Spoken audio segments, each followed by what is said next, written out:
అందరికీ నమస్కారం. నేను సుజన.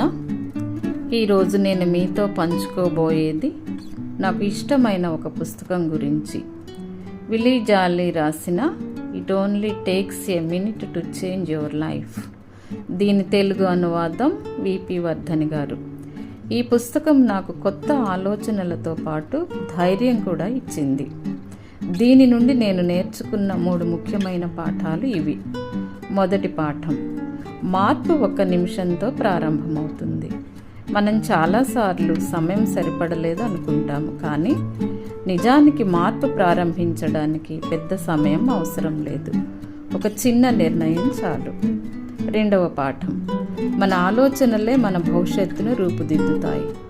నెగిటివ్గా ఆలోచిస్తే మన శక్తిని కోల్పోతాం. పాజిటివ్గా ఆలోచిస్తే చిన్న అవకాశాలను కూడా పెద్ద విజయాలుగా మార్చగలం. మూడవ పాఠం, కృతజ్ఞత. మనకు ఉన్న వాటికి కృతజ్ఞత చెప్పడం మనలో సంతృప్తి, ఆనందం పెంచుతుంది. ఇది కొత్త అవకాశాలను ఆకర్షిస్తుంది. ఈ 3 పాఠాలు నాకు జీవితంపై కొత్త దృక్కోణమును ఇచ్చాయి. మీకు కూడా ఇవి ఉపయోగపడతాయని ఆశిస్తున్నాను. ఈ వీడియో నచ్చితే లైక్ చేయండి, షేర్ చేయండి మరియు నా ఛానల్ను సబ్స్క్రైబ్ చేయండి. ధన్యవాదాలు.